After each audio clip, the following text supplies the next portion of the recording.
ನಾವೇನೋ ಅಧಿಕಾರವನ್ನು ದುರುಪಯೋಗ ಮಾಡ್ತಾ ಇದ್ದೀವಿ ಅಂತೇಳಿ ಅವರಿಗೆ ಸ್ವಲ್ಪ ಗಾಬರಿ ಇರ್ಬೋದು.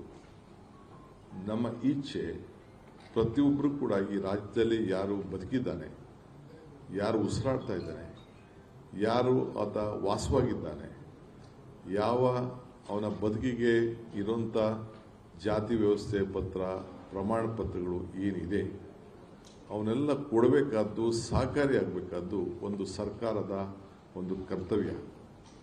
ಆದ್ದರಿಂದ ಸಾರ್ವಜನಿಕರಿಗೆ ಸಹಾಯ ಮಾಡಲಿಕ್ಕೆ ಅನೇಕ ಪಕ್ಷಗಳು BLAಗಳನ್ನ ಮಾಡಲಿಕ್ಕೆ ಅವಕಾಶ ಇದೆ, ಸಂವಿಧಾನದಲ್ಲಿ ಕೊಟ್ಟಿದ್ದಾರೆ. ಅವರು ಅವ್ರ ಡ್ಯೂಟಿ ಮಾಡ್ತಾರೆ. ಆದರೆ ನಮ್ಮದು ಸರ್ಕಾರ, ಪಕ್ಷ ಒಂದು ಕಡೆ, ಸರ್ಕಾರ ಒಂದು ಕಡೆ, ಎಲ್ಲ ಪಕ್ಷದಲ್ಲಿಗೂ ಕೂಡ ಜೊತೆಗೆ ಸಾರ್ವಜನಿಕರು ಕೂಡ ಬೇಕಾದಷ್ಟು ಸೇವೆ ಮಾಡಲಿಕ್ಕೆ ಈ SIRನಲ್ಲಿ ಅವಕಾಶ ಇದೆ. ಆದರೂ ಕೂಡ ಸರ್ಕಾರ ತನ್ನ ಜವಾಬ್ದಾರಿಯಿಂದ ಯಾವುದೂ ಕೂಡ ದೂರ ಹೋಗಬಾರ್ದು ಅನ್ನೋ ದೃಷ್ಟಿಯಿಂದ ಈ ಐತಿಹಾಸಿಕವಾದಂಥ ತೀರ್ಮಾನವನ್ನು ಮನೆ ಬಾಗಿಲಿಗೆ ತಲುಪಿಸಬೇಕು ಅಂತ ಹೇಳಿ ತೀರ್ಮಾನ ಮಾಡಿದ್ದೇವೆ. ಎಲ್ಲ ನಮ್ಮ ಅಧಿಕಾರಿಗಳು ಅವರ ಮನೆಗಳಿಗೆ ಹೋಗಿ ಡೌನ್ಲೋಡ್ ಮಾಡಿ ಅದನ್ನು ಪ್ರಿಂಟ್ಗಳನ್ನು ಕೊಡ್ತೇವೆ. ಇನ್ನೇನಾದರೂ ದಾಖಲೆ ಬೇಕು ಅಂತ ಅಂದರೆ ಈಗಾಗಲೇ ಡಾಕ್ಟರ್ ಪರಮೇಶ್ವರ್ ಹೇಳ್ದಂಗೆ ಅರ್ಜಿಯನ್ನು ಆನ್ಲೈನ್ ಮುಖಾಂತರ ಆಗಿರ್ಬೋದು, ಏನು ನಮ್ಮ ಅಧಿಕಾರಿಗಳು ಏನು ಅವರಿಗೆ ಸಹಾಯ ಮಾಡಲಿಕ್ಕೆ ಸರ್ವಿಸ್ ಸೆಂಟರ್ಗಳನ್ನ ಓಪನ್ ಮಾಡಿಕೊಂಡಿದ್ದಾರೆ.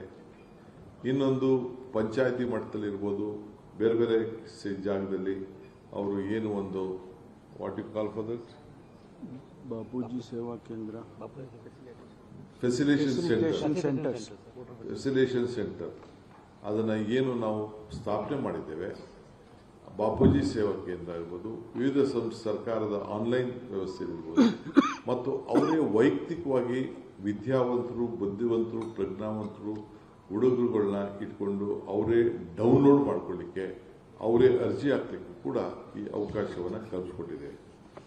ಈಗ ಪ್ರತಿ ಮನೆಗೂ ಕೂಡ ನನ್ನ ಮತ್ತು ನನ್ನ ಉಪಮುಖ್ಯಮಂತ್ರಿಗಳ ಭಾವಚಿತ್ರ ಇರುವಂಥ ಒಂದು ಪತ್ರವನ್ನು ನಾಗರಿಕರಿಗೆ ಇದನ್ನು ನಾವು ನಿಮ್ಮ ಇಂಥ ಒಂದು ಸ್ಪೆಷಲ್ ಇನ್ಸೆಂಟಿವ್ ರಿವಿಷನ್, ವಿಶೇಷ ತೀವ್ರ ಪರೀಕ್ಷೆ ಏನಿದೆ ಅದರಲ್ಲಿ ಪ್ರತಿಯೊಬ್ಬರೂ ಕೂಡ ನಾಗರಿಕರಿಗೆ ಮತದಾನ ಪಟ್ಟಿಯಲ್ಲಿ ನೀವು ಸೇರಿಸ್ಕೊಳ್ಬೇಕು ಅನ್ನೋದು ನಮ್ಮ ಇಚ್ಛೆ.